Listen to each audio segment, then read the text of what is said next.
Hop, oui. Merci. Donc, le premier point dans l'examen de mi-session, en fait, on avait un bloc en métrique qu'on devait convertir en pieds-pouces, puis on nous donnait les dimensions finales. Donc, est-ce que ça va pour tout le monde? Est-ce que vous voulez que je fasse l'exemple? Petit Est-ce que vous pouvez refresh? faire l'exemple, s'il vous plaît? Certainement. Donc, Merci. on avait deux façons de faire la chose ici. On nous donne la dimension finale, donc on aurait pu prendre ça comme référence. Puis on nous disait aussi qu'il était en métrique. C'est-à-dire qu'on a deux façons de faire cette opération-là. La première étant, on sait qu'un pouce, ça égale 25,4 mm. Ça veut dire que ce bloc-là est 25,4 fois trop gros. Ça veut dire que si je prends ma commande échelle et je sélectionne mon bloc, genre, je fais entrer, je viens prendre un point de départ et j'utilise le mode référence. Donc, en cliquant sur référence, il me demande la dimension actuelle. J'indique 25,4 au clavier et je lui donne la grandeur que je veux. Donc, je le ramène à 1. De cette façon-là, mon bloc a été réduit 25,4 fois. Si je prends une dimension maintenant, mon bloc mesure bien 3 pieds 6 par 6 pieds 6 et c'est les données qu'on nous avait données ici. L'autre façon de faire, si on ne se rappelait pas le 25,4, ben, puis ça, c'est bon pour n'importe quel bloc. Si je fais échelle, c'est la même procédure.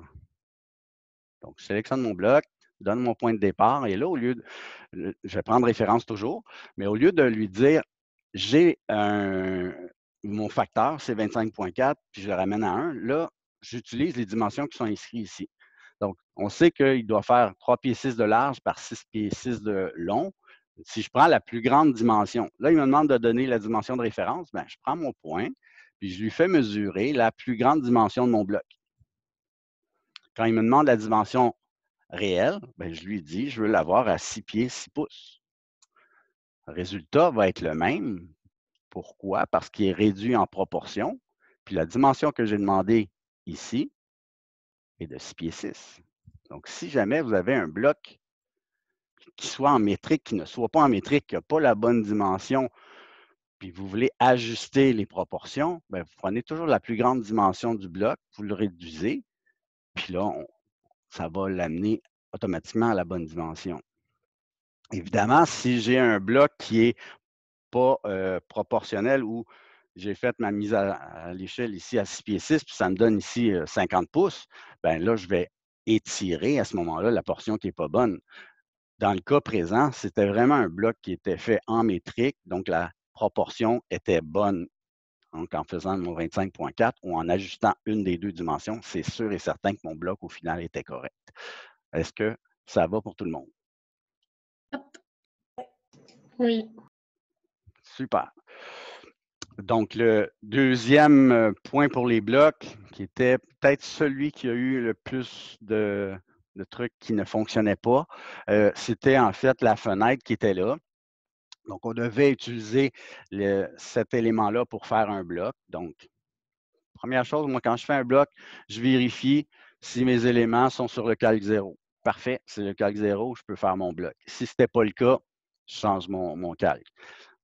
Si vous vous demandez pourquoi il y a des lignes en rouge dedans, c'est que oui, c'est sur le calque 0, mais je lui avais dit en rouge parce que ces lignes-là devraient être plus fines. Donc, ça, c'est normal dans certains blocs qu'on veut ajuster des éléments. Moi, ce que je ne veux pas, c'est qu'on vienne commencer à mettre des couleurs, en fait, des calques dedans. Donc, si cette ligne-là, je voulais la mettre en rouge, puis je l'aurais mis sur peu importe, dim ou peu importe en rouge, bien ça ne fonctionnerait pas. Pourquoi? Parce que si je viens pour éteindre mon bloc, bien, comme il y a des lignes qui ne sont pas sur le calque 0, si j'éteins, exemple, mon calque fenêtre, bien, les lignes rouges resteraient là. Dans ce cas-ci, toutes mes lignes sont sur 0. Si j'insère mon bloc sur le calque fenêtre, bien, toutes les lignes vont s'éteindre en même temps en éteignant seulement que le calque correspondant. Donc, c'est pour ça qu'on fait nos blocs sur le calque 0. Puis si on veut mettre des calibrages à l'intérieur parce que des lignes sont plus fines, là, c'est là qu'on va jouer avec les couleurs. Et c'est le seul cas qu'on va jouer avec les couleurs dans un dessin, c'est dans un bloc. On ne fait pas ça dans un dessin normalement. Donc, dans un dessin, on utilise les calques, puis dans un bloc, oui, on peut jouer avec les couleurs. Est-ce que ça va pour tout le monde, ça, cette étape-là? Oui. Excellent. Deuxième étape, on fait un bloc. Donc, on va appeler fenêtre. On va lui donner un point de départ. Et le point de départ, dans ce cas-ci, est important. La question était demandée, en fait, bien, il était même stipulé. Le point d'insertion doit être au milieu de la fenêtre. Donc, pourquoi? Parce que moi, ce que je veux faire avec ma fenêtre, je veux que le côté ici puisse s'étirer d'un côté, puis l'autre côté aussi s'étire. Mais comme je vais insérer mon bloc par le milieu, bien, la partie centrale va être bien placée, bien positionnée dans mon ouverture, puis je vais pouvoir étirer de chaque côté. Et c'était ça le but qu'on voulait faire avec ça. Donc, je vais spécifier mon point de départ, le milieu de ma ligne. Je vais sélectionner mes objets, donc tous les objets que je veux mettre là-dedans. Si je fais OK, mon bloc est fait. Puis je peux même cliquer ici pour ouvrir l'éditeur de bloc puisque je veux mettre des paramètres dedans. Donc, je fais OK. Mon éditeur de bloc est ouvert. Je vois bien mon point XY, il est bien positionné au milieu de ma fenêtre. Donc, ça, c'est mon point d'insertion. Excellent.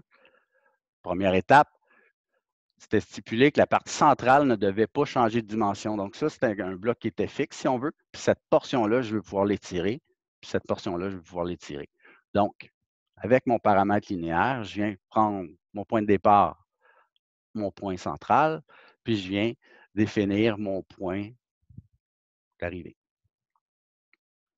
Je vais faire la même chose pour en bas. Premier point, deuxième point, puis je viens placer ma cote.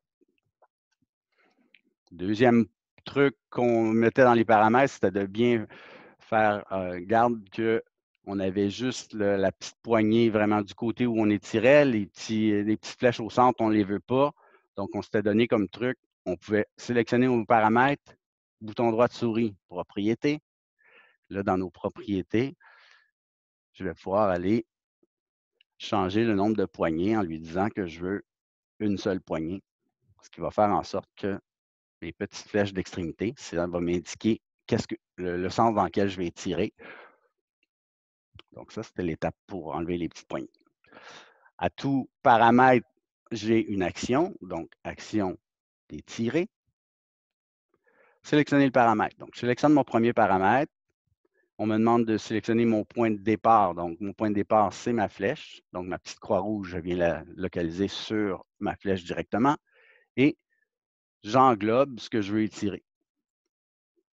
Au final, je vais sélectionner là ou les lignes qui vont être traitées dans mon étirement.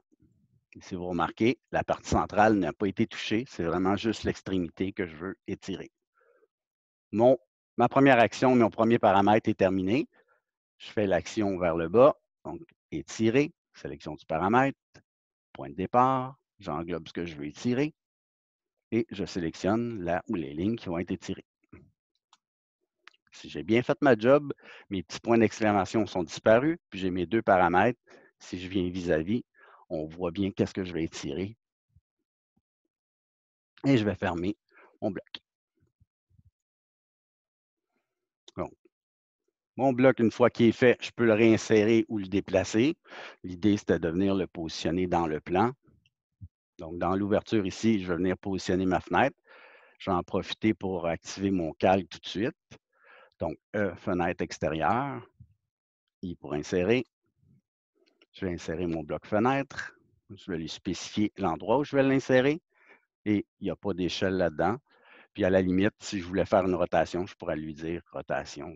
Dans ce cas-ci, il n'y en aura pas, mais pour la prochaine, oui. OK.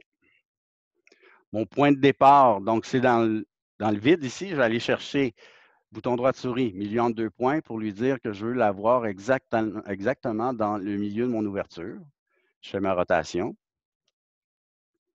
Puis au final, je vais pouvoir étirer ma fenêtre pour qu'elle compte toute l'ouverture. Donc, ma partie centrale est restée fixe, puis mes deux parties de côté se sont agrandies. Est-ce que ça va? Oui. Fenêtre, je n'avais pas activé mon calque, excusez.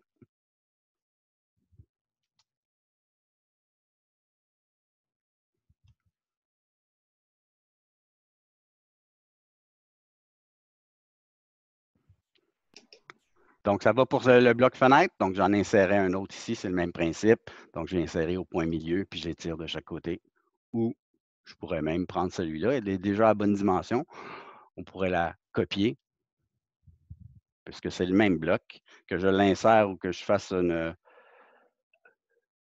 déplacement, s'il n'y a aucun problème. Je pourrais faire même une petite rotation pour venir la positionner dans le bon angle. Puis, je viens tout simplement la positionner dans mon ouverture. Et oui, les deux fenêtres étaient exactement l'ouverture était exactement la même, donc c'est parfait. Je peux utiliser ça comme ça. Ça va pour les blocs fenêtres? Est-ce qu'il y a des questions? C'est clair, tout le monde? Oui. Oui, c'est clair. Il y a une personne qui m'a dit que non. Est-ce que tu as une question là-dessus ou c'est une erreur? Actually, ça voulait dire non, j'ai pas de question. OK, parfait. Désolé. Dans le bloc, les bulles titres, en fait, on nous demandait deux choses, d'ajuster la hauteur de texte dans la bulle à 5/64e de pouce, puis de changer l'ordre des attributs. Changer l'ordre des attributs, c'est qu'en fait, quand j'insère mon bloc, les questions m'étaient posées à l'inverse, c'est-à-dire que quand je l'insérais, commençait par la question 4, 3, 2, 1, je veux inverser mes questions. OK? Donc, je vais commencer par ajuster le texte. Donc, je vais aller dans mon éditeur de bloc. Je vais aller sélectionner mon texte, mes deux textes en fait. Je vais aller faire mes propriétés. Puis, je vais aller changer la hauteur du texte qui est ici. Puis, je vais l'avoir à 5/64.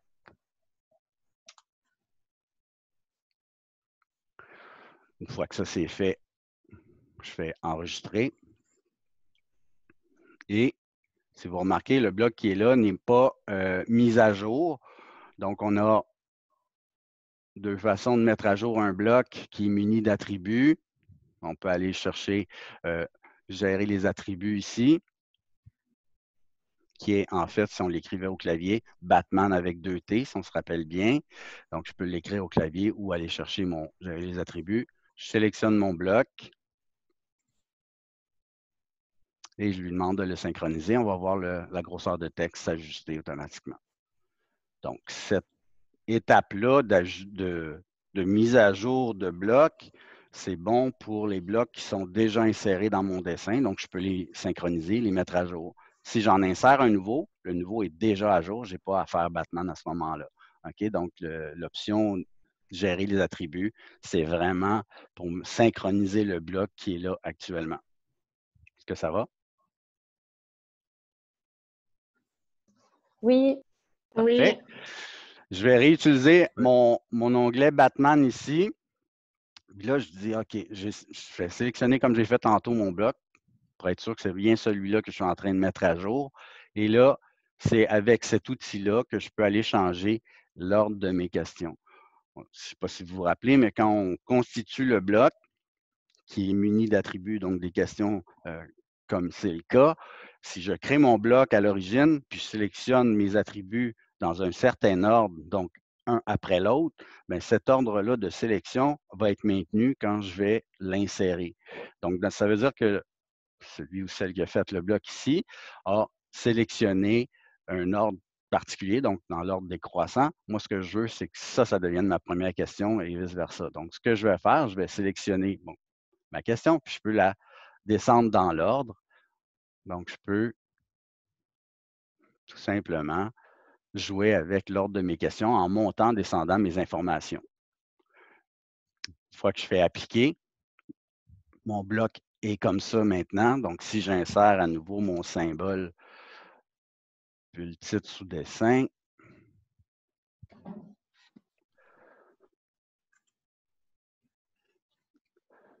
il va me poser les questions dans l'ordre que j'ai demandé. Est-ce que ça va pour tout le monde? Oui. Excellent. Donc, ajouter les blocs, ça allait. On devait dessiner les différents murs, puis après ça, venir insérer les blocs. Ça allait pas mal pour tout le monde. Ça, c'est pas mal compris. Ajouter les cotes aussi. Gestion de calque. Donc ça, j'ai pas, à moins que vous ayez des questions là-dessus. Donc, on doit importer nos gestions de calque puis venir ajuster finalement nos différentes mises en page. Est-ce qu'il y a des questions au niveau des mises en page, la gestion de calque, puis les échelles? Allez-y, c'est un tour Non. de table. Pas de question. Pas de questions? En fait, moi, j'aurais une question. Dis-moi. Par rapport aux gestions de calques, moi, il y a des calques qui sont encore gelés, en fait. Et je comprends pas, ça me fait ça à tous les gestions de calques. Donc, je me demande s'il faut que je refasse tout au complet. Ben, en fait, ben, évidemment, s'il y a des gestions de calque qui ne sont pas effectives, qui ne sont pas à ton goût, oui, il faut les mettre à jour, effectivement. Mais il faut juste faire attention quand on utilise les gestions de calque. Ça, c'est peut-être un point que j'ai peut-être pas mis assez d'emphase dessus, mais la gestion de calque, le prime abord, là, c'était pour utiliser en mode objet, j'ai tous mes plans qui se superposent. Ma gestion de calque me sert à travailler en mode objet pour voir mes différents plans apparaître. OK? Donc, si je clique sur chacun de mes plans, ben, je vois les calques s'allumer, s'éteindre. C'était le but initial de pouvoir travailler en mode objet sur mon plan et ne pas avoir tous les plans qui se superposent à la fois. Donc, la gestion de calque ici, là, très efficace en mode objet, mais ce que plusieurs oublient de faire, c'est en fait de tout rallumer les calques une fois que vous avez terminé d'utiliser votre mode objet. Donc, on rallume tout pour que tout soit disponible. Et quand là, je viens faire ma gestion de calque dans ma mise en page, bien là, mes plans vont apparaître puisque j'avais gelé mes calques dans ma fenêtre proprement dit. Donc, l'erreur que plusieurs font, c'est de ne pas rallumer. Donc, on travaille, exemple, sur mon plan de démolition ici, par exemple. Puis là, je viens dans mon plan d'aménagement, puis là, j'ai plus mes meubles, mais j'ai fait ma gestion de calque pourtant dans ma fenêtre. Puis quand je regarde dans ma fenêtre, mes calques sont corrects, mais le problème, c'est que je les ai éteints en mode objet, donc ils ne sont plus disponibles pour les voir ici. Donc, il faut absolument rallumer. Donc là, je suis vraiment à l'extérieur de ma fenêtre de présentation. Il ne faut vraiment pas être à l'intérieur. Et là, je dis, rallume toutes les calques. Donc, mon plan d'aménagement, excusez, va réapparaître. Est-ce que vous voyez la distinction, là? Oui, j'ai compris. Merci. Parfait. L'autre erreur aussi que certains font, puis c'est pas mal, là, si on est en période d'apprentissage, puis on essaie de comprendre comment ça fonctionne. Il y en a plusieurs qui vont faire la gestion de calque ici. Ils vont dire, OK, je vais faire ça, c'est mon plan d'aménagement. Je vais geler mes calques d'aménagement. Donc, vous allez me dire, ça n'a rien changé. C'est vrai, c'est faux, puisque je n'étais pas dans ma fenêtre de présentation.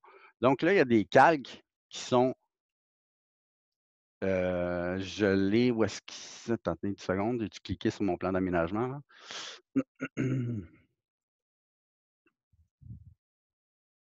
Donc, peu importe le plan que j'utilise.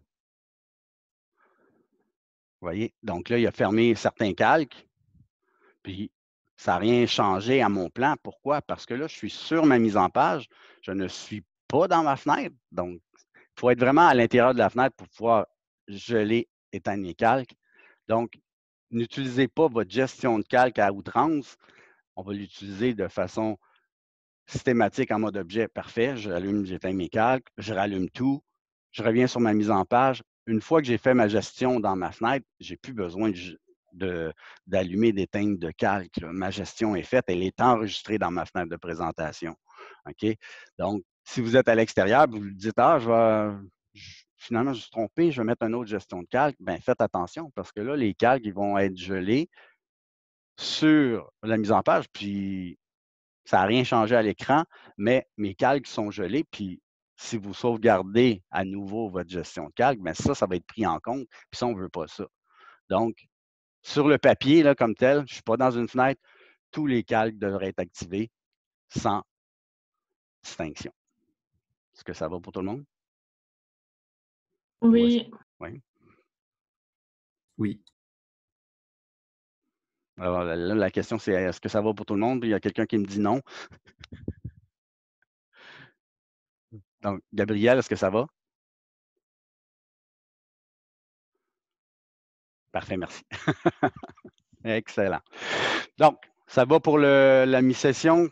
Pas de questions, pas d'insultes. Je vais rentrer les notes dans le courant de l'après-midi. Vous allez les avoir dans Léa. Donc, faites-vous-en pas pour ça. Claude, j'ai une question. Oui, oui. Est-ce que c'est relativement réussi? Relativement réussi. C'est sûr que j'ai fait un. En fait, j'ai réajusté un petit peu le tir dans le sens où je me suis aperçu que c'était pas très difficile, mais c'était peut-être plus long que difficile, cet examen initiation-là. Donc, il y en a qui ne se sont pas rendus à faire la page d'élévation. Il y en a, bon, donc j'ai réajusté le tir un petit peu, mais dans l'ensemble, ce qui était fait était bien fait. Donc, voilà. Voilà mon constat. OK, merci. OK. Donc là, on va passer au plan de condo. Plan de condo, en fait, ce qu'on avait fait au départ, c'est une mise en page 11 par 17 dans lequel on avait plan d'existant, plan de démolition, plan d'aménagement, le plan de construction avec ses notes, les notes générales, puisqu'ils ne rentraient pas toutes sur la page. Plusieurs d'entre vous avaient fait une page précédente de notes générales, puis on a fait la même chose pour le plan de besoin électrique. Donc ces plans-là, si jamais ça arrive à nouveau, effectivement, si on a des notes générales qui ne rentrent pas sur ma page de plan de construction, bien, je vais mettre une page de notes qui va précéder mon plan. Donc, comme ça, l'entrepreneur va bien lire nos notes générales du plan. Il va prendre l'autre plan, il va dire, OK, ça, c'est en lien avec ce plan-là. Donc, je ne les mettrai pas après parce que si je mets mes notes générales de construction après le plan, bien souvent, il passe par-dessus. Donc là, j'ai pris le plan de Gabriel. C'est juste un exemple. Donc, ici, ce que je ferais, comme la légende fait partie intégrante de mon plan de construction, je ne la répète pas 2 fois. Donc, j'aurais tendance à vous dire, placez que les notes sur une page si jamais ça ne rentrait pas sur la page suivante. D'accord? Je vais juste enlever mon mode orthogonal. Donc, je viendrai centrer ma chose, mes notes, etc. Ça va pour ça? Oui. Donc, Moi, j'avais une question. oui, vas-y. Ben, admettons, dans mon plan électrique, moi, j'ai comme rapetissé l'écriture pour que tout rentre du côté. C'est correct aussi? Ou... Non. On essaie d'éviter ça. OK, OK? bon. Pourquoi? Parce que si on est déjà à 3/32e de pouce de haut, une fois imprimé, on ne veut pas, si c'est trop petit, on risque de perdre de l'info, puis on ne veut pas qu'on s'acharne pour lire le texte. Donc, on avait établi que le texte, là, on ne devait pas le réduire, surtout pour des notes ou des légendes. Donc, si ça ne rentre pas tout, c'est ce que je vous ai mentionné, les notes, je vais les mettre sur la page. Je vais me faire une page précédente, puis je vais mettre mes notes dessus. Okay? On s'entend que dans le plan de besoin électrique, on n'a pas besoin de mettre tous les symboles puisqu'on ne les utilise pas tous. Donc, on va tout simplement indiquer les différents symboles qu'on a utilisés. Donc, s'il y en a qu'on n'a pas installé, prise réseau, là, on n'a pas mis ça. Donc, ça, on décompose la légende, puis on enlève carrément les symboles. Donc, prise de courant au plancher, ça me surprendrait que vous en ayez. C'est plus dans les projets bureaux qu'on a ça. Donc, tout ce qui est au plancher, à moins d'avis contraire, là, on peut les supprimer. Prise de câble, ça pourrait être utile. Donc, on pourrait l'avoir. C'était pas stipulé, là, mais on s'entend qu'on pourrait l'avoir. Thermostat, ça oui, puisque vous avez normalement des appareils de chauffage. Puis à l'entrée de vos pièces, vous devriez avoir en fait votre thermostat qui va gérer vos appareils de chauffage. Donc, à l'intérieur de chacune des pièces, on devrait avoir à l'entrée, à tout le moins, un thermostat pour gérer nos appareils de chauffage. Est-ce que ça va? Donc, tous les symboles qu'on n'utilise pas, on ne les met pas. Donc, ça va libérer de la place. Puis, vous voyez si les notes ça rentre, on le met sur une page, sinon on fait comme pour le plan de construction. Donc, la phase préliminaire, là, on s'entend que ça s'arrête là, en fait, pour le nombre de mises en page. On verra pour la phase subséquente, donc on va rajouter quelques plans, puis on va faire quelques petits ajustements pour la phase finale, si on veut, de ce projet-là. Donc là, je suis prêt pour vos questions. Là, si vous avez des questions par rapport à ce jeu de plan-là, je suis paré à faire un tour de table. Là.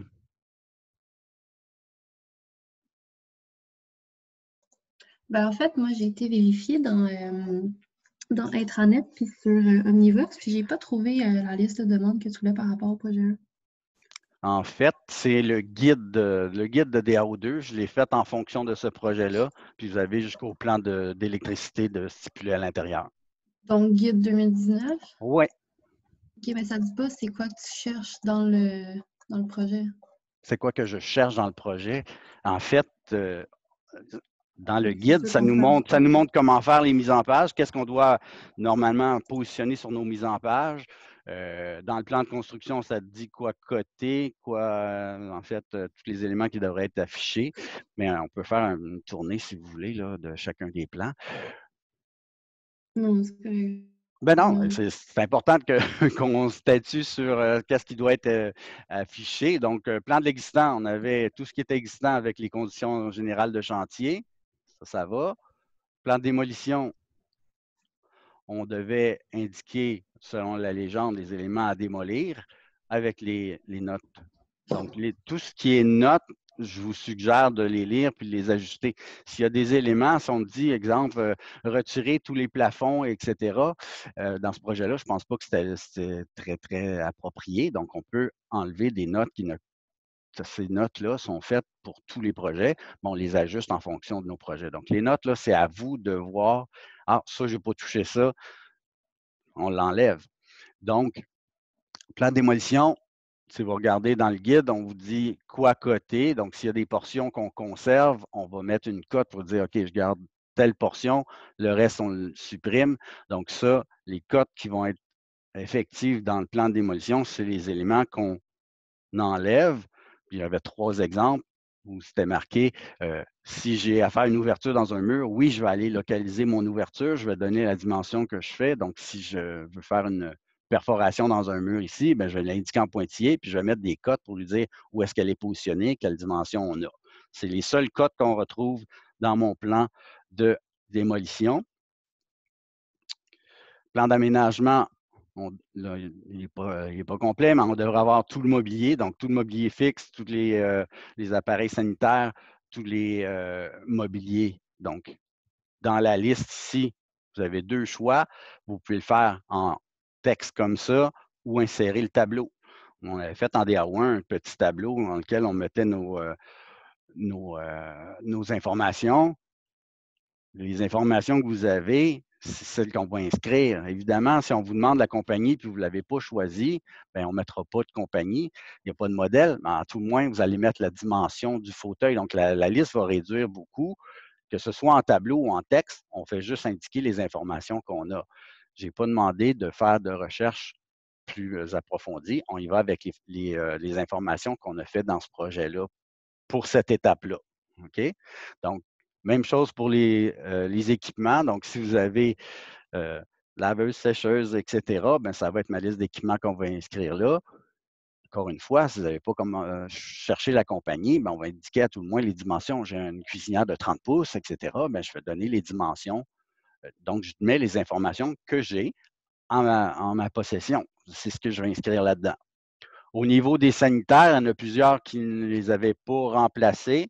Bien, en fait, on pourrait juste mettre une note. Les sanitaires, c'est les sanitaires qui ont été récupérés. Si c'est des nouveaux, bien, on doit faire la liste des sanitaires aussi ou insérer un petit tableau, la même chose.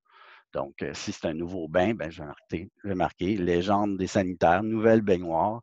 Je vais donner sa dimension. J'ai un nouveau lavabo, j'ai un nouvel évier. Bien, je vais les indiquer dans ma liste aussi. Plan de construction. Attends, mais moi, j'ai juste une question. Oui. Depuis le plan de l'existant, il n'y a pas les chauffages, puis on les met pas. En fait, les chauffages, ça va être plus au plan de besoins électriques qu'on va les indiquer. Ça n'aurait OK. pas été un mal qui aurait été affiché, ce n'est pas dramatique, là, mais OK. effectivement, ils vont plus être décrits dans mon plan de besoins électriques. C'est bon. C'est bon? J'avais une question. Pour Oui. construction, c'était écrit, me semble, dans votre document PowerPoint, là, je sais pas trop, là, que vous avez fait. Oui. C'est écrit de mettre la légende des sanitaires là. Oui, en fait, ton plan d'aménagement, là, c'est le produit final. Donc, tout ce qui est illustré, nouveau dans ton plan, devrait être décrit en légende. Donc, c'est-à-dire que sur ton plan d'aménagement, tu les vois, tes sanitaires, ils doivent être décrits. Donc, puis moi, je fais souvent le parallèle à, je te fais un dessin, puis je te mets un plan comme ça, puis il y a un rectangle vert en plein milieu, mais je ne te dis pas c'est quoi. Ça pourrait être n'importe quoi, hein. Ça pourrait être un meuble, ça pourrait être un îlot, ça pourrait être une colonne, ça pourrait être un faux mur. Si je n'ai pas de description, l'entrepreneur, il fait quoi avec ça? Il va t'appeler, il va te dire tu m'as mis un beau rectangle en plein milieu, là. Tu veux que je fasse quoi avec ça? Donc, c'est pour ça que chaque élément de mon plan d'aménagement, je vais mettre une petite lettre dessus, M1, M2, M3, puis je vais le décrire. Donc, tout ce qui est illustré dans mon plan, il ne faut pas que je me pose la question c'est quoi, hormis le fait que si c'est des murs existants qui sont en grisé, etc., ça tombe sous le sens, mais tout le reste devrait être, à tout le moins, décrit dans ma légende. Donc, moi, ce que j'ai tendance à dire à tout le monde, peu importe le type de plan que vous êtes en train de faire, ce que je vois sur mon plan, ben, je vais le décrire.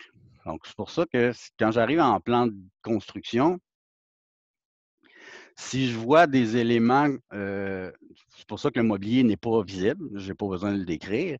Je vais décrire mes sanitaires, puisqu'ils sont là. Je vais venir les coter parce que je veux les localiser ou le drain, en fait, que je veux localiser. Je veux dire à l'entrepreneur, moi, là, j'ai un nouvel évier ici. Je fais un exemple, j'ai un nouvel évier ici, ben, je veux ce que je vais coter, c'est le centre. En fait, pourquoi? C'est là qu'il va y avoir le drain, en fait, la tuyauterie. Donc, tout ce qui est sanitaire, c'est toujours le centre qu'on vient coter pour lui dire OK, il est où mon drain? Je veux qu'il soit à tel endroit, donc je vais mettre une cote pour le localiser. Donc, tout ce qui est sur mon plan de construction qui est nouveau, je vais le coter. Dans ce cas-ci, j'aurais des cotes à mettre un petit peu au niveau des ouvertures, puis on s'entend que le mur a été dans le même alignement que précédemment. Tout ce que j'aurais à faire à ce moment-là, c'est de venir lui donner la dimension de ma porte, l'emplacement de ma porte ici, l'emplacement de cette nouvelle cloison-là. Même chose ici. Donc, tout ce qui est en vide, c'est des nouveaux murs. Bien, je dois être en mesure de les localiser puis de donner sa dimension. Donc, si je prends l'exemple de ce petit muret-là, bien, il faut que je puisse savoir c'est quoi la distance que j'ai entre le mur existant et le nouveau mur, puis sa longueur. Donc, c'est ce que je veux savoir pour pouvoir être capable. Bien, mettez-vous dans la peau de votre entrepreneur, puis si je vous donne ce plan-là à faire, puis je ne vous mets pas de cote, ben il va falloir qu'il aille mesurer sur le plan, puis ça, on ne veut pas ça. Fait que si on veut que ça soit précis, on va lui donner les dimensions qu'on veut au final. D'accord? Est-ce que ça fait du sens? Oui. Oui, mais comme, admettons, c'est correct si je fais juste, genre, nommer mes sanitaires dans le plan de construction, mais dans aménagement, non? Ben, en fait, Ou faut que je les fasse aux deux places? ben, tu le fais aux deux. En fait, c'est pour ça que bien souvent, moi, j'utilise le tableau, parce que le tableau, je le prends d'un plan, puis je le mets sur l'autre aussi. Fait que comme ça, il est décrit partout. Ça évite à l'entrepreneur d'aller voir sur l'autre plan, OK, ouais, c'était quoi le descriptif de ça? Parce qu'on s'entend qu'au plan de construction, c'est là qu'il va les installer, là, à cette phase-là. Ben, c'est là qu'il va aller chercher son info. Le plan d'aménagement, il se sert de ce plan-là pour faire, à tout le moins, si ce n'était pas dans votre mandat, d'aller faire les achats. Donc, il va détacher les feuilles. On va dire, OK, moi, je pars avec le plan d'aménagement, je vais faire mes achats, puis il va prendre le plan de construction pour dire, ah, cet élément-là, il va là, puis il doit être positionné à tel endroit. Donc, il se sert de chacune des feuilles pour faire les étapes de la construction. OK, parce que moi, je suis vraiment, vraiment là. Genre, j'ai plus de place dans mon plan d'aménagement quand j'étudie genre M1, M2 jusqu'à M17, genre. OK. Fait que là, j'ai comme... Fait que là, il faudrait que je fasse genre une page de légende d'aménagement OK, aussi. je comprends OK, je comprends C'est ça. l'avenue. OK. Bon, si on n'a vraiment pas de place pour mettre les sanitaires, est-ce que c'est vraiment des nouveaux sanitaires que tu as utilisés? Il faut se poser la question. Si c'est des équipements qui ont été relocalisés, c'est un petit peu moins dramatique. Bon, on va voir qu'à la phase finale, on va avoir une feuille plus grande, puis on va avoir plus de place pour mettre nos légendes. Là, on est sur des feuilles 11 par 17. On va essayer de maximiser l'espace. Essaie de voir si tu peux déplacer un petit peu ton plan, mettre ton tableau de sanitaire en bas. Essaie de voir. Sinon, dans le pire des cas, pour la phase préliminaire, c'est pas dramatique, mais je te dirais que dans la phase finale, il va vraiment falloir que ce soit sur la page. OK? Donc, Mais c'est que dans mon plan de démolition, je les ai mis en pointillé vu que j'ai changé de place. Au parfait. pire, mais c'est les mêmes, tu sais, je veux dire, c'est juste... Mais vu que Parfait. dans la démolition, je les ai mis en pointillé. Parfait. Comme si Donc, à c'était ce moment-là, comme sur ton plan d'émolition, mets ton petit tableau de sanitaire, puis il indique qu'ils vont être relocalisés, voire plan de construction. Donc, tu vas faire une belle référence avec tes plans. Donc, il y a toujours moyen de se débrouiller là, pour qu'on ait l'info à quelque part. Tu comprends? OK, là, dans le fond, moi, j'écrirais genre sanitaire 1, sanitaire 2, sanitaire 3, mettons. Puis là, je ferais comme en parenthèse relocalisé. Oui, en fait, dans ton tableau, tu peux mettre des colonnes. Donc, là, on n'a pas la compagnie. Alors, remplace le titre compagnie par relocaliser, puis on va être relocalisé tout simplement. Donc, oui, ça va être relocalisé, ces éléments-là. Ou s'ils ne sont pas dans le tableau, c'est parce qu'ils ont été vraiment envoyés au rebut, finalement. OK, c'est bon. Merci. C'est bon? Excellent. Il y a toujours moyen de trouver une méthode là, avec le format de page qu'on a. Il y a toujours moyen de placer nos informations. Donc, voilà. Donc, est-ce que vous aviez choisi des types de cloisons, vous, dans votre projet condo, ou vous avez fait seulement que des lignes pour dire que, bon, on a un nouveau mur? Nouveau mur, mais dans ma tête, je me dis cloison, salle de bain, c'est cloison, hydrofuge. Oui, tout à fait. Donc, dans le guide, là, évidemment, dépendamment de l'ampleur du projet, dans ce cas-ci, on a 2 murs à faire. Bon, c'est un mur de gyps standard pour les cloisons où il n'y a pas d'eau ni rien, donc ça va être du gyps normal. Mais du côté intérieur, où là, on a plus d'humidité, évidemment, le gyps doit être hydrofuge. Donc, dans un plan, dans l'ordre, vous allez voir, là, quand vous allez faire plusieurs projets, l'année prochaine, on va vous demander de faire des coupes de murs, vraiment. Dans ce cas-ci, on va plutôt mettre une description. Donc, les 6 qui est inscrit là, dans le guide, à tout le moins, on va indiquer, OK, on a un gyps, un 2x4, puis on a un deuxième gyps. Puis dans le cas de la salle de bain, le gyps côté intérieur, ben, va être hydrofuge, tout simplement. Donc, on n'a pas à dessiner la coupe, mais on devrait à tout le moins dire qu'est-ce qu'on pense mettre comme matériau dedans, là? Est-ce que ça va? Tout le monde? Mais ces informations-là, on les inscrit dans un tableau aussi? Oui. OK. En fait, Juste pour être sûr, j'ai compris. Tu es en train de nous dire que si on a l'intention de mettre un gyps hydrofuge, il faut l'écrire? ben oui, c'est ce qui est inscrit dans Parfait. le guide, ouais. Donc, ici, on marquait dans la légende type de cloison, OK? On en a, dépendant si vous avez ici, là, j'aurais comme 2 types de cloisons. Un type de cloison où j'aurais un côté avec l'hydrofuge, puis de ce côté-ci, salle de lavage. Qu'est-ce qui est prévu là-dedans? Laveuse-sécheuse? Oui, à peu près. OK. Donc, on s'entend que oui, c'est une zone humide, mais est-ce que votre chauffe-eau est ici ou est plus dans la salle de bain? Il est à côté du bain. en OK. fin de compte. OK. Ben, tu sais, je pense que c'est unique à chaque personne. On a tous Oui, des non, c'est besoins ça. différents. C'est ça, exactement. C'était la question que je me posais. En fait, évidemment, si j'ai une zone à risque, c'est sûr que je vais mettre un gyps hydrofuge. OK? Donc, je ne prendrai pas de chance. La salle de lavage, le gyps à l'intérieur devrait être hydrofuge. Du côté d'un walk-in ou d'un rangement, ben, c'est un gyps ordinaire, tout simplement. Donc, ça veut dire que dans ce cas-ci, là, j'ai vraiment deux types de cloisons. Un type où j'aurais un gyps ordinaire d'un côté, hydrofuge de l'autre côté.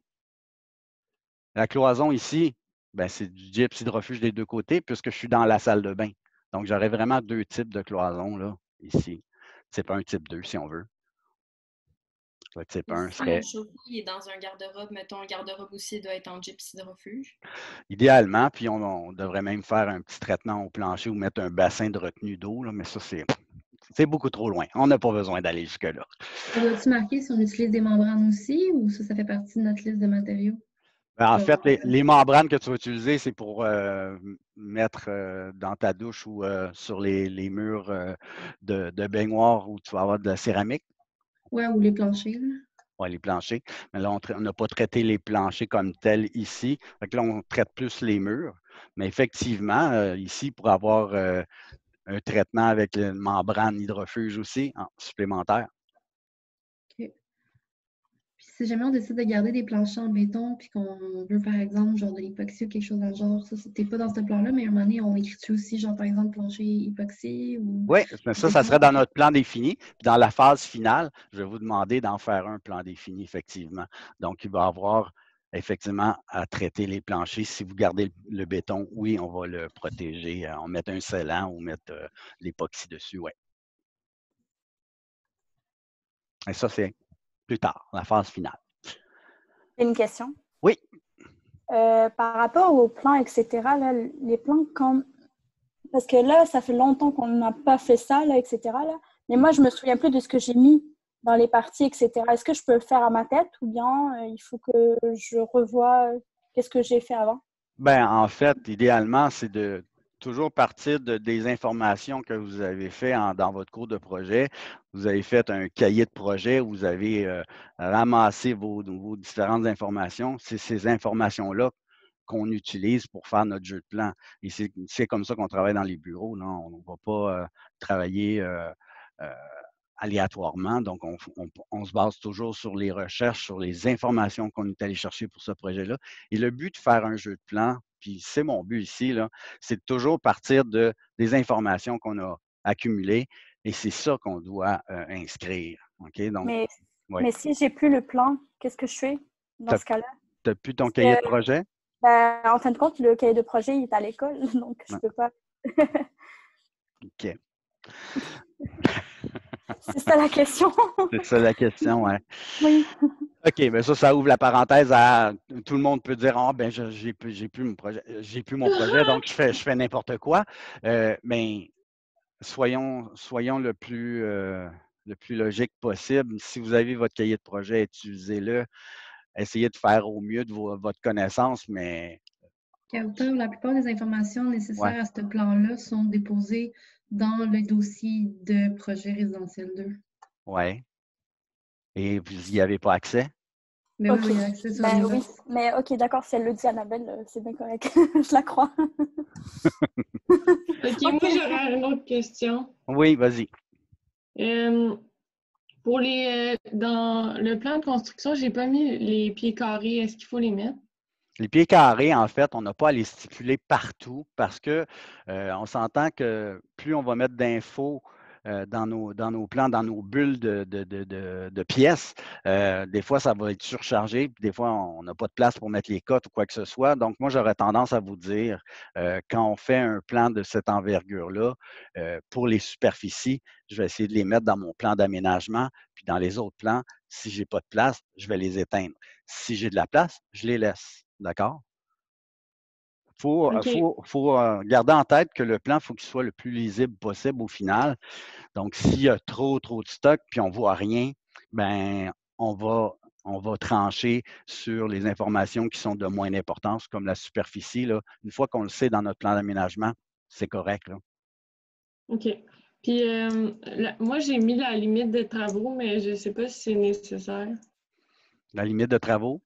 En fait, Oui, dans la légende. Oui, OK.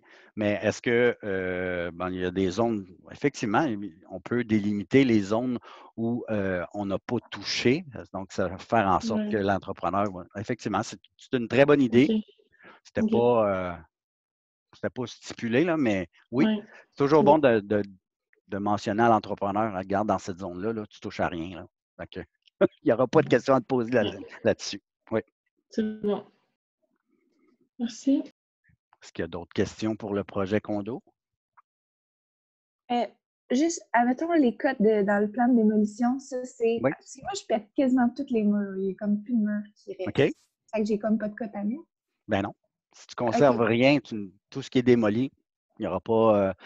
Donc, on cote Mettons que vraiment je les portions. garderais juste le garde-robe d'entrée. Fait que lui, il faudrait que je le cote, Ben, en fait, le garde-robe d'entrée, si tu gardes les murs en périphérie, puis tu coupes le mur qui excède dans la salle de bain, ben oui, tu vas mettre la cote pour lui dire, bon, OK, je garde cette portion-là. That's it. OK. Fait que les cotes que je garde. Puis dans construction. Excuse. Vas-y. Ben, puis dans construction, c'est les codes les murs qu'on va faire. En fait, dans le plan de construction, on cote ce qui est nouveau. OK? Donc, il faut s'assurer d'être en mesure de bien localiser les nouvelles cloisons. Puis, les nouveaux appareils ou si tu as relocalisé ta plomberie, donc toujours cote au centre. Donc, si tu as mis un nouvel évier dans la cuisine, ben, je dois être en mesure de le localiser. Donc, je mets une cote pour le centrer. Même chose pour tous les sanitaires.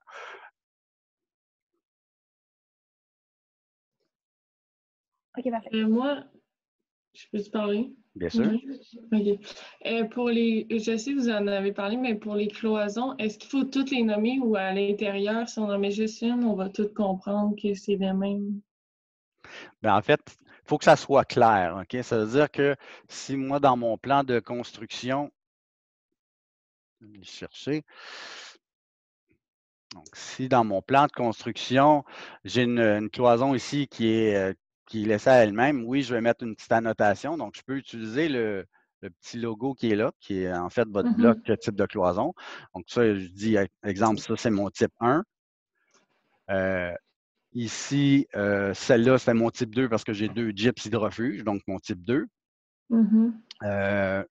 Pour le reste, donc ça, ce serait un type 1 aussi, ça aussi. Celle-là, elle est un petit peu différente. Pourquoi? Parce que si je dis que j'ai un gyps à l'intérieur des 2 pièces, bien ça serait mon type 2. Donc, ça serait important de vraiment dire, OK, ça c'est mon type 1, ça c'est mon type 2, ça c'est mon type 2, type 1. Donc, j'aurais des petites bulles à mettre là, parce qu'on a des conditions différentes. Là. C'est bon. C'est bon? Autre question là-dessus?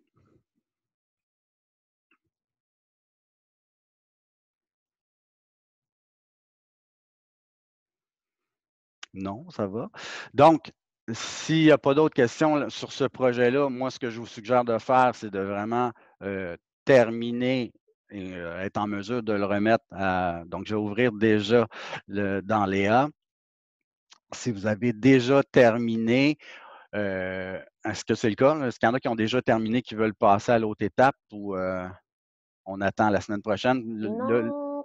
Ben, il me reste peut-être juste quelques ajustements à faire, puis je te le remets aujourd'hui. Fait. OK. J'ai pas fini. Moi, il reste comme un peu de correction que vous venez de dire, mais à part ça, j'ai fini. OK. Je vais juste vous dire un élément qui va être pour la phase finale, puis vous pourrez le faire donc comme élément préparatoire la semaine prochaine. C'est qu'en fait, est-ce que tout le monde, vous travaillez avec la version Windows ou il y en a qui sont avec Mac dans ce cours-ci? J'ai un Mac. Un Mac, OK.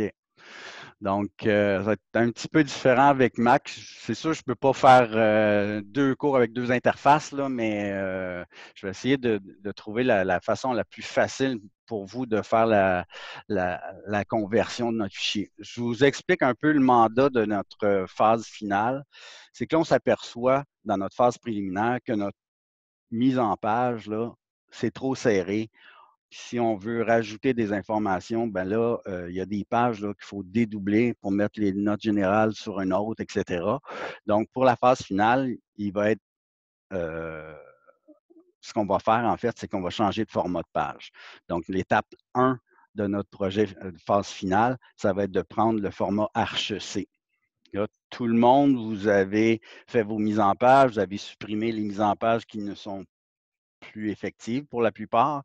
Donc, ce qu'on va faire, on va enregistrer notre document plan condo, on va l'appeler préliminaire, puis on va en faire une copie, on va l'appeler phase finale, et dans la phase finale, on va apporter les changements. Donc, bien important de conserver votre version préliminaire en tout temps pour qu'on ait vraiment au final 2 versions de projet. Donc, étape 1, faire une copie de notre dessin qu'on renomme et sur chacune de nos mises en page, ce qu'on va faire, c'est qu'on va changer notre cartouche pour mettre du HEC. Donc, c'est du 24 par 18, donc on va avoir plus de place pour mettre nos notes et même à tout le moins, si c'est requis, on pourra même agrandir notre échelle, avoir un plan à plus grande échelle à ce moment-là. Mais l'étape 1, ça va être de changer nos formats de page. Si je fais un exemple ici, bon, moi, je ferai enregistrer sous ce projet-là, c'est ma phase préliminaire.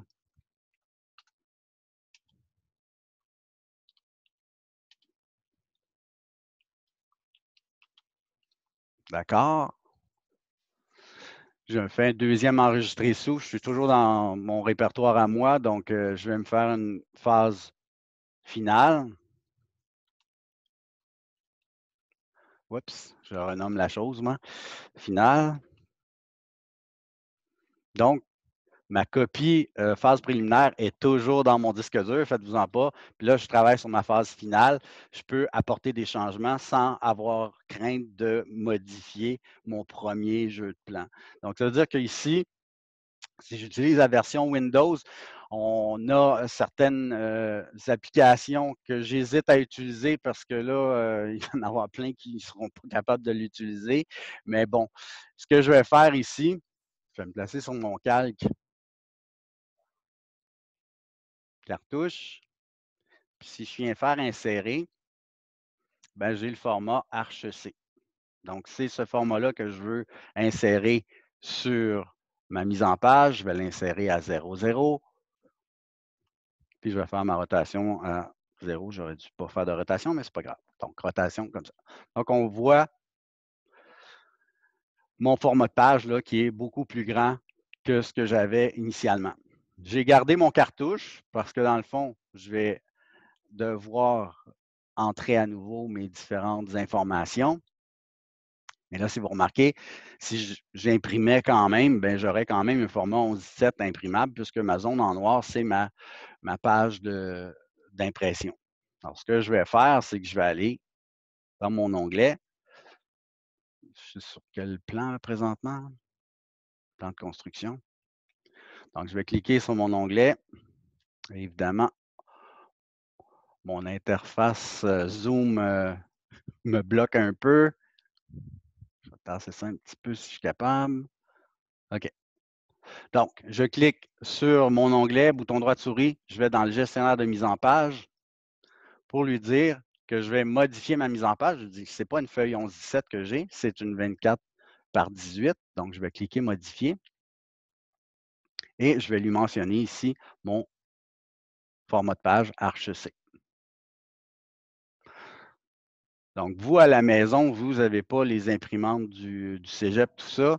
Donc, dans la catégorie non d'imprimante, j'en mets aucune pour l'instant. Donc, si vous remarquez, ma mise en page maintenant, elle est plein format. Une fois que j'aurai rempli mes informations dans mon cartouche, je vais pouvoir supprimer mon ancien cadre et je vais déplacer, recentrer mon plan. Donc, si j'ai des notes générales à faire, bien, je vais pouvoir avoir plus de place pour faire la chose. Oui, non, peut-être? Oui. OK, mais de toute façon, si vous avez première étape, on termine la phase préliminaire. Si vous avez terminé puis vous voulez commencer à amorcer votre changement de format de page, vous pouvez le faire dans votre phase finale à ce moment-là. Donc, ça serait les deux choses là, que vous pourriez faire là, pour le prochain cours. C'est bon. Question, insulte ou autre?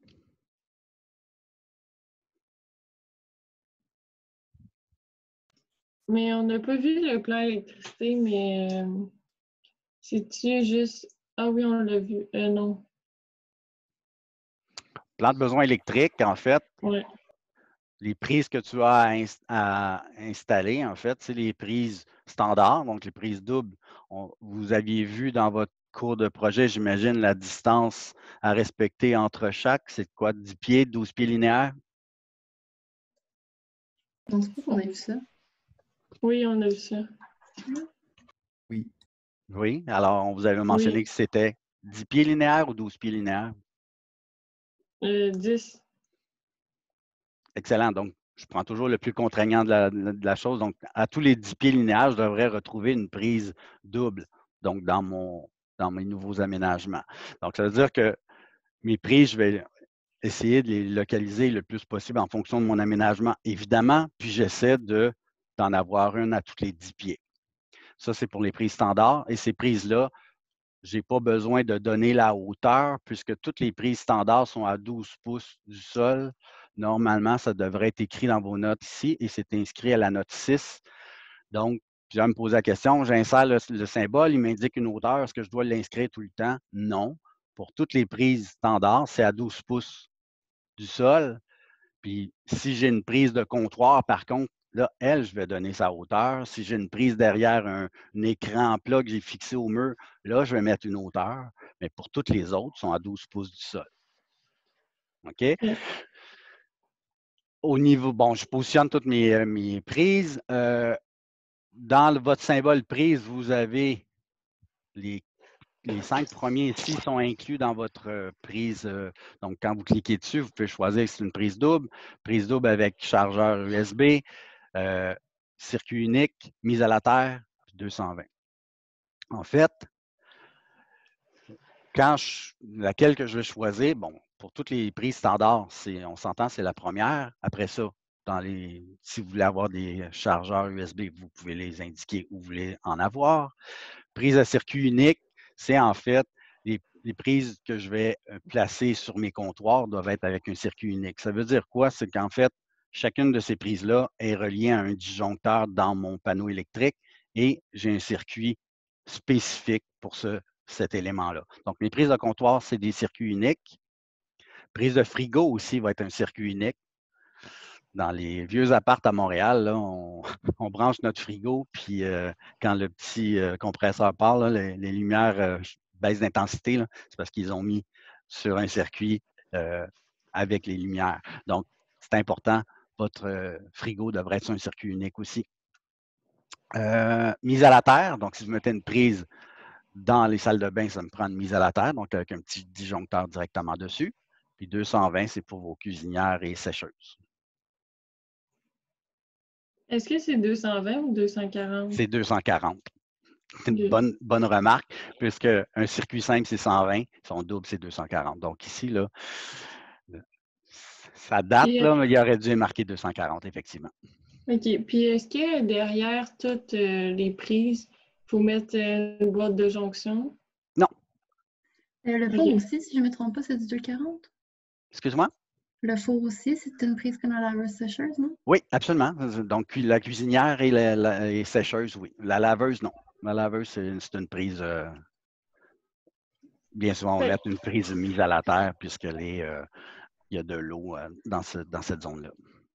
Fait qu'il ne faut pas mettre de... Vas-y. Est-ce que ça serait possible d'avoir tous les blocs puis tous les trucs de notes dans un même dossier? Ben, vous l'avez. Directement dans votre projet, c'est déjà là. Si je fais insertion, là, vous avez tous les blocs. Donc, les légendes sont toutes là. Donc, légende d'électricité, vous avez tous vos blocs quand vous l'insérez, est toutes là. Puis, si j'insère la prise de courant électrique, quand je l'insère, bon, il va me demander une hauteur. Je l'indique si j'en ai besoin ou pas. Mon calque est fermé, j'imagine.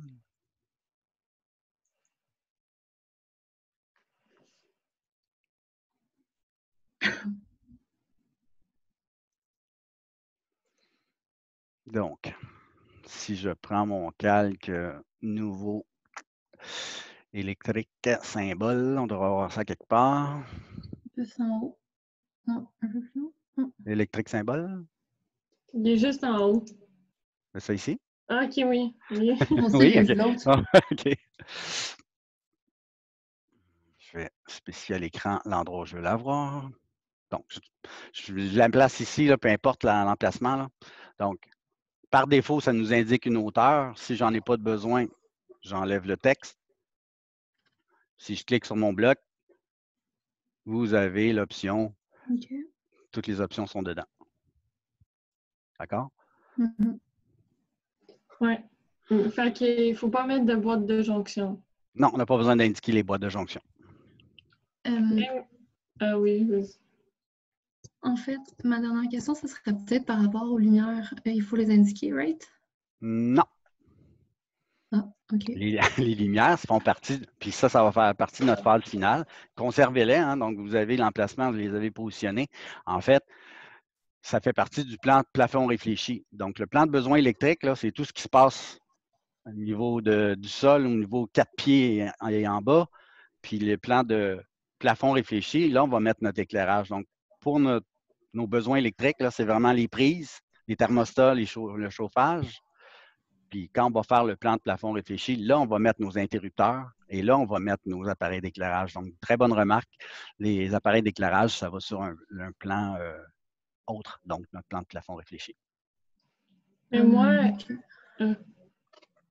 mais moi, je l'ai déjà fait. Est-ce que je les laisse dans ce plan-là ou Ouais, pareil pour moi. Vous les avez positionnés, conservez-les. Ouais, ma question, en fait, Oui. ma question, c'est par rapport à ça. Moi, ça allait, dans le fond, moi, je les ai marqués par des couleurs pour différencier comme quel circuit qui est quoi. Je voulais savoir ce qu'on faisait par rapport à ça. OK. Bien, en fait, ce qu'il faut faire, c'est. Donc là, on a utilisé nouveau électrique symbole pour tout ce qui est prise, puis vous allez utiliser nouveau éclairage Ouais, pour vos appareils ça, j'ai fait. ou luminaires. Moi Donc, aussi. simplement, dans ton plan de besoin électrique, on va masquer ce calque-là, puis on va le réactiver dans notre plan de plafond réfléchi. Donc, OK. pour l'instant, on va le masquer. Donc, effacez-les pas, on va les conserver, on va pouvoir les allumer le temps venu. OK. Puis derrière les interrupteurs, on ne met pas de boîte de jonction aussi? En fait, les boîtes de jonction, on n'a pas à les indiquer. Là. Ça fait partie, quand on indique notre prise ou notre interrupteur, bien, il y a une boîte qui est en arrière de ça. Donc, on n'a pas à les indiquer au plan technique. Ça fait partie des notes, puis les entrepreneurs électriques, ils savent quoi faire avec ça. Donc, on n'a pas à les indiquer, non. Je remarque aussi que sur le plan électrique, il n'y a pas les chauffages. Donc, il devrait être là. Donc, on devrait activer le calque chauffage. OK. Puis, on devrait mettre nos petits thermostats, donc, pour le... Puis le panneau électrique? Le panneau électrique, vous l'aviez derrière la porte, j'imagine? Ou Oui. on va l'indiquer aussi. Ça fait partie de ce plan-là. Puis, vous l'avez dans votre légende aussi, je pense. Hein? Oui, il est là. Donc, on va le garder dans notre légende. Donc, comme je vous ai dit, là, la liste de symboles va être assez réduite. Là. On garde seulement que ceux qu'on veut avoir vraiment dans ce plan-là. Est-ce qu'on doit insérer aussi des prises de téléphone? I mean, c'est pas très 2020, on va se Oui, dire. c'est ça, exactement. Moi, Ça en nécessite quand même. Ben, en fait, il pourrait avoir une entrée pour ça, mais honnêtement, c'est pas prévu. Non, on n'indique plus ça, là, honnêtement. On va faire ça dans des projets bureaux parce qu'ils ont un système téléphonique complexe, là, puis c'est plus bon, mais de plus en non. Au résidentiel. Mais même dans les nouveaux condos, il y en a une prise de téléphone ou deux. Oui, tout à fait. OK. Ben, voilà. Au niveau il n'y a personne qui m'a posé la question, mais au niveau des cotes là-dessus, est-ce qu'on cote nos prises? Ceux du comptoir? Oui, en fait, toutes les prises comptoir, les prises dédiées, là, qui sont vraiment en lien avec un appareil spécifique, je vais mettre une cote pour lui mentionner ou le positionner. Pour toutes les autres prises, je n'ai pas besoin de les coter. Pourquoi? Parce qu'on s'entend que dans un mur, là, si je veux placer une prise à un endroit bien particulier, il faut prévoir un fond de clouage ou il faut prévoir un montant pour se fixer dessus. Donc, l'entrepreneur, lui, ce qu'il fait, c'est qu'il regarde votre plan. Vous avez mis une prise, exemple, dans le coin de la pièce. Si vous n'avez pas mis de cote, bien, il va trouver le montant le plus près, puis il va mettre sa boîte électrique dessus. Donc, que ma prise soit 1 pouce à côté, ça ne change rien. Mais, par contre, si dans ma cuisine, moi, j'ai placé mes prises, puis je voulais que ce soit centré sur un caisson en particulier, puis j'ai même fait une mosaïque, puis je veux qu'il soit placé à un endroit particulier, bien, je peux lui mentionner. Donc, c'est pour ça que ces prises-là, moi, j'ai tendance à mettre des cotes pour toutes les prises que je veux avoir à un endroit très précis. Donc, je mets des cotes pour lui mentionner où je veux les avoir. Donc, il va prévoir dans son mur de mettre un montant à l'endroit où j'ai demandé une prise, puis il va fixer sa boîte de jonction, justement, à l'endroit où j'ai mis ma cote. OK. Puis, j'ai une question pour les sanitaires de cuisine. Est-ce qu'il faut les mettre? Parce que dans la salle de bain, ils sont là.